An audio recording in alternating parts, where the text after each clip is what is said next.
CNTV with yours truly, Elizabeth Ayola. So on today's episode of Meet the Boss, Young Entrepreneurs, we are going to be doing an exquisite interview with Tito Ladipo from Femme Fetal. They provide accessories and also leather goods.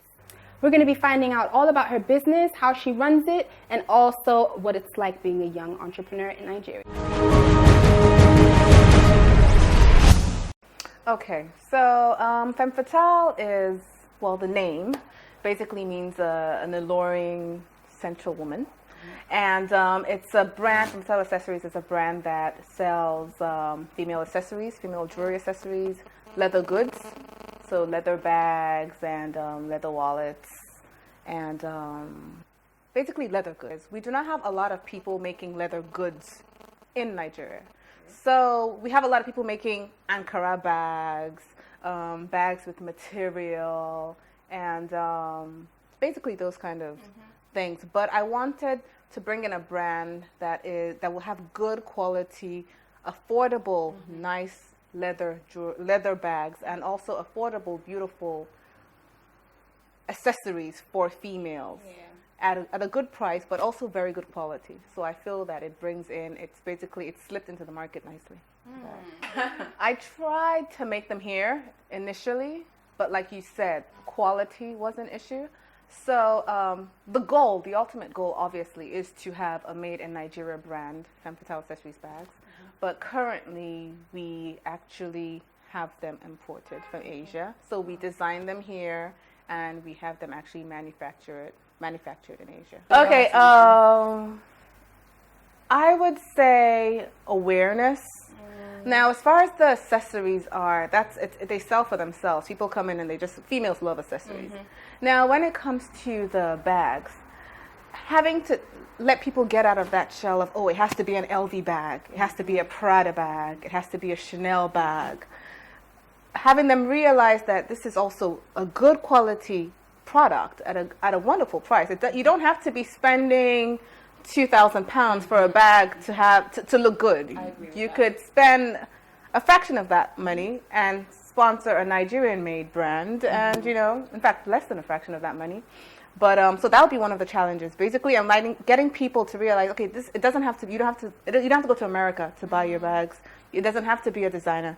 You can have your designer. Those designers, LV, Coco Chanel, these were, her name was actually Gabrielle Chanel. But anyway, these were all brands that they made in their own countries and then went out.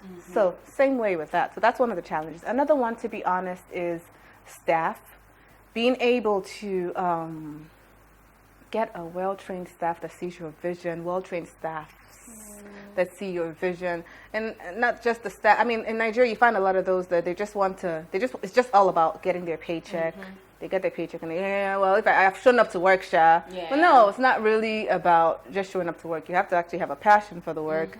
But most of them are not really, and that's why I've had to let go of a couple. But just that lack of initiative from them, lack of their own personal drive. So I would say that. And also there is the challenge of obviously electricity, but I think every business has that challenge in Nigeria. Find your way around it where you don't have a choice but to. You have to, because having to do the whole service charge, and then even with the service charge, not even being sure that the item, not even being sure you would have the electricity. But those three. Okay.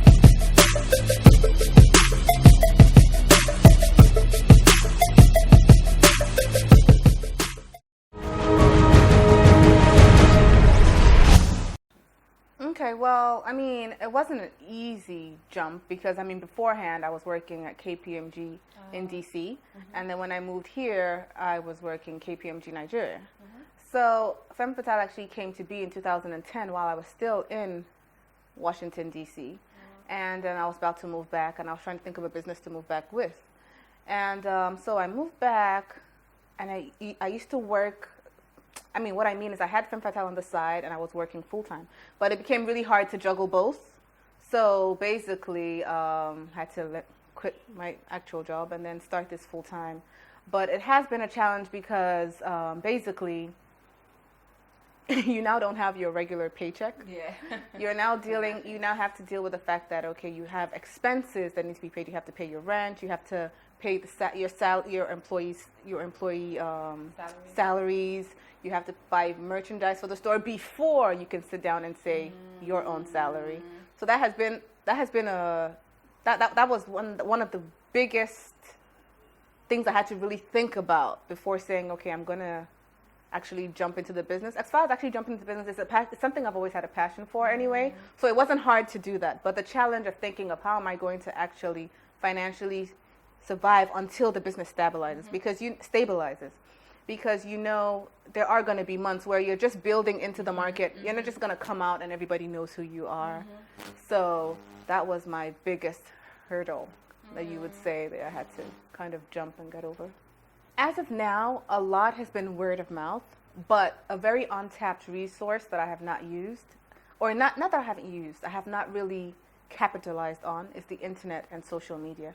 It is there's a vast amount of people out there on social media, on the internet. And I must admit, like I said, that's why we're only 1 year. We're literally just a year old. So we are getting our website out there. We are trying to build our media presence. And once that is done, I do believe that the amount of the clientele, basically the awareness would just be, it's uncanny. It's a lot that you would get from social media. So I'm actually saying social media is great, but I'm also saying that we're not fully on social media yet. Okay, as far as fast-selling items, our really, really fast-selling items are our beads, our necklace beads, because I guess the market in Nigeria is just people are always trying to go to weddings. So the beads, especially our pearl beads, we bring our pearl beads and they sell out literally as soon as they're here. White pearls? The white pearls. The white pearls. Even if it's the white pearls with gold trimming, or if it's pearls with silver trimming, but immediately they come, they're just gone. And also our rings move out really fast. So as far as knowing what the clientele wants, it also has to do with doing a lot of research too. And what I mean is you need to know what is trending.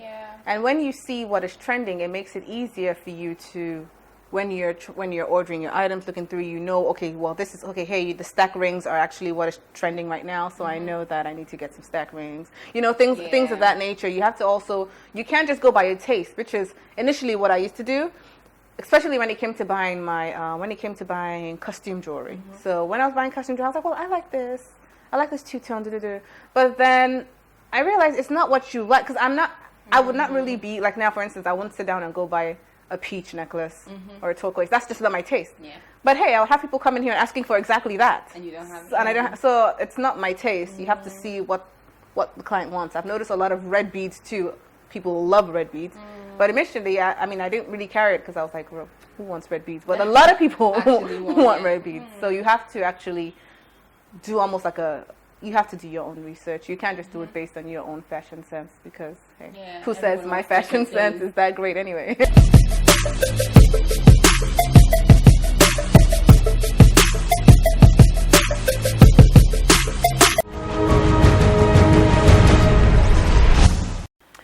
I would invest it in my leather goods.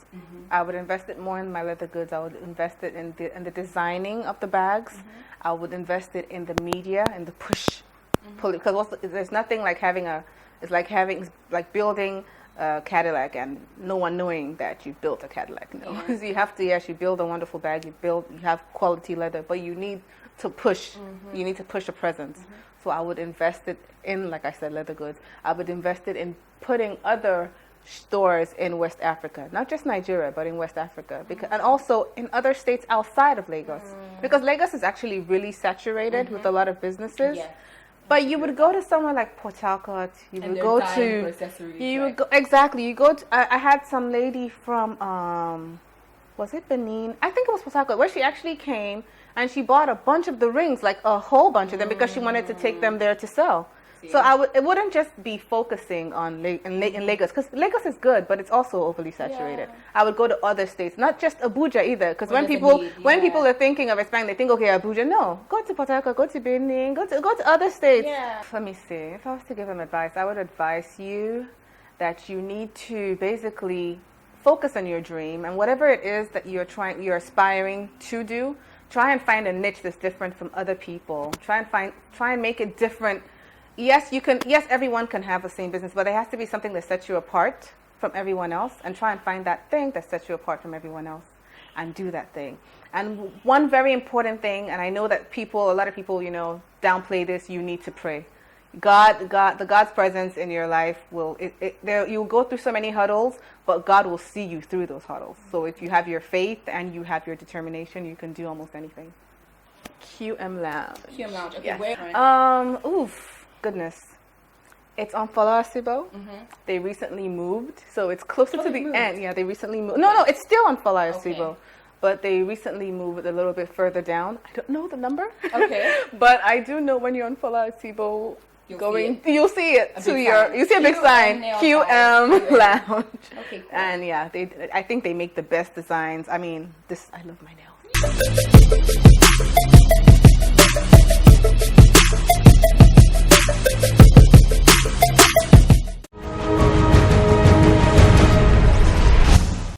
I don't know about you all, but I have had an amazing time today learning about accessories, where they're produced, and also, again, what it's like being a young entrepreneur in Nigeria, especially selling accessories and leather goods.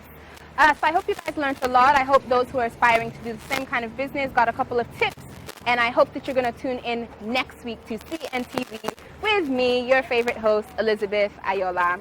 Need it, search it, find it. ConnectNigeria.com.